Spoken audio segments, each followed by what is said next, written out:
Ellen for Seconds Out. I'm now with Andy Clarke. Andy, a busy week for you. Fantastic work on the broadcast yesterday for the Day of Reckoning. How was it? It was good, yeah. It was good. You know, it still kind of feels quite new, all of this.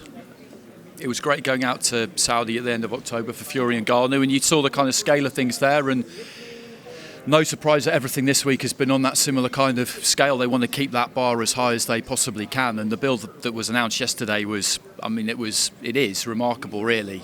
You see Frank Warren and Eddie Hearn sat a few chairs apart. That's not something I necessarily ever thought I would see. But it's good, you know, money talks, you know, to get everybody under the same roof and cooperating is a good thing for the sport, because it can be quite fractured at times. In that sense, we don't necessarily do ourselves all that many favours, I think, for people on the outside looking in. And I think the biggest thing that people on the outside looking in will wonder is, why do we not have a fight for undisputed at heavyweight?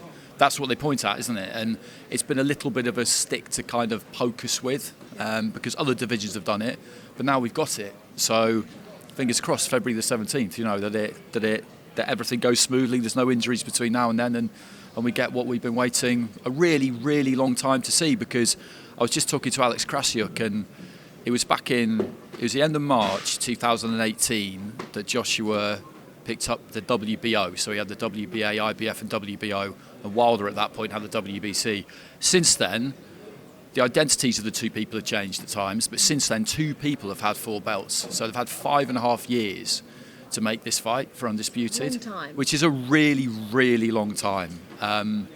Too long. And I was beginning to wonder if it would ever happen, but I mean, it looks like it is happening. I'm still slightly... You're scared you're going to jinx it, aren't you? Yeah, still slightly cautious about it, because anything can happen. Loads of things can happen. Yeah. But the will is definitely there. And I believe that on the February the 17th we will see it.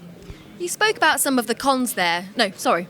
You spoke about some of the pros there about Saudi Arabia's involvement and the money that can enable these big fights to happen. What are some of the cons?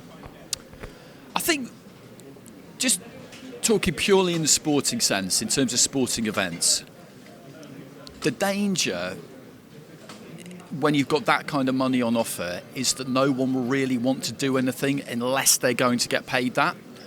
But when you look at a card like yesterday, there are lots of people involved in that. There were lots of people involved at the end of October. There will be an undercard to go with this, and there will be maybe some of the same fighters involved again who featured at the end of October but who aren't boxing in December, because they want to keep that quality level really, really high. But there's lots of really good fighters in the world, and if they're able to call on fighters from any promoter, which would appear to be the case, then I think they can put these events on with regularity and keep that just quality level right up there. But that's the danger, basically. It can be a bit of a blessing and a curse. A blessing because if you manage to become involved, then it's amazing for you. But if you're a big name fighter and you feel like that's where you should also be, you'll be reluctant maybe to agree to other things and hold out for that. So of course we're here because of this massive press conference tonight. Now Fury and Usyk it's a phenomenal fight because both of them have impressive boxing IQs in the ring, but they've also got boxing ability and then some. They are at the top of the sport. How can one of them go about winning? How do you actually see it broken down? How does it happen? I've always been of the opinion that Fury is the favourite in this fight, basically because he's good enough to make his size count. That's not an easy thing to do against somebody like Usyk, who will come in about 220, and he's totally happy at that weight.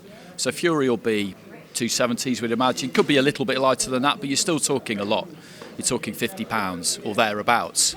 Now, that doesn't really make too much difference against a fighter as skillful as Usyk if you can't really make it count, but I've always felt like he can. He was so poor against Francis Ngannou. I don't really read too much into that, because you look at the performance and he can't have trained properly for that fight. And he said he did, though. He said he had a 12-week camp and it was a really good training camp. They all say that. Yeah. They all say that. But even if he did go through his paces in the gym, there's no way he had that kind of knot of fear in his stomach that you need when you're going into a fight thinking that you might lose. You need to feel like you could lose. You have to have the fear. You have to have the fear. And if you don't, then it doesn't matter how many runs you do or how many sit-ups you do or all the rest of it. You could break all your records. If mentally you don't feel like the other person is capable of beating you, then you can have a big problem, because if they start well, which Ngannou did, if they're a bit better than you think they're going to be, which he was, if you're on an off night, which he definitely was, then you add those things up and you've got a problem. And that's basically what happened. So I don't feel like that's going to have too much of a bearing on the fight, but it has made me feel like this is more of a 50-50 fight, because Usyk is one of these guys who can find a way, like Fury. They've both got phenomenal skills, and he will be super, super confident. Usyk has quite an interesting theory about the fight against Ngannou that he witnessed, obviously, ringside. He said that he thought maybe Fury was doing it to trick Usyk, give him a false sense of security. And he said that if that was the case, he should win an Oscar for his acting skills. Could that have been what happened? No, I don't. No one does that. That is way too dangerous. In this sport, it's just, you could maybe do that in other sports, but you cannot do that in boxing, because Ngannou was a lot better than I thought he would be. You look at the way he was set up, his technique, his balance, his feet, everything. He can take a punch. He's obviously got really heavy hands, because the way he hit him with that left hand, ordinarily you wouldn't expect somebody to go down from that, although getting hit on the top of the head can be difficult.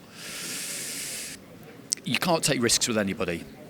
You can't take risks. You hear fighters say all the time you don't get paid for overtime, and what they mean by it is you want to get it done as quick as you can. Get it done as quick as you can. So no, I don't believe that. And he doesn't either. Usyk doesn't believe that. I mean, it was interesting watching him at ringside, because he must have been thinking to himself, what on earth is happening here? Well, he said he was shouting, jab, Tyson. He was shouting instructions out. I saw him. He wasn't that far away from where I was sitting. And that was it. After he got knocked down, you just, I was saying the same to the guy sitting next to me. Just use your reach, get on the jab. Never mind about knocking him down or equalising the score on that front. You just got to win now. That's all that matters. And he did win. And there were differing opinions about the scoring, as there always is. I felt it was a fight where not really very much happened outside of the knockdown, so I could see it being scored to Fury, no problem with that. 5 rounds each, so Ngannou by a point, which is what one of the judges had. Yeah, I was fine with that. It was very, very odd to watch. It really was. I've never quite seen anything like it, to be honest with you. The whole spectacle was amazing. And then we got something which nobody in a million years anticipated. Something else that's a bit odd is WBC rankings have put Ngannou at number 10. Now, not odd because of his performance, odd because it was his pro debut. What do you make of that? I don't really feel like we can judge very effectively how good Ngannou is off the back of that performance, just because Fury was, and I don't want to take anything away from Ngannou, because he was, and he was very enjoyable to be around during the week. He's a real champion, a great athlete, and seems like a really, really good guy. I don't really follow MMA, so he was kind of new for me.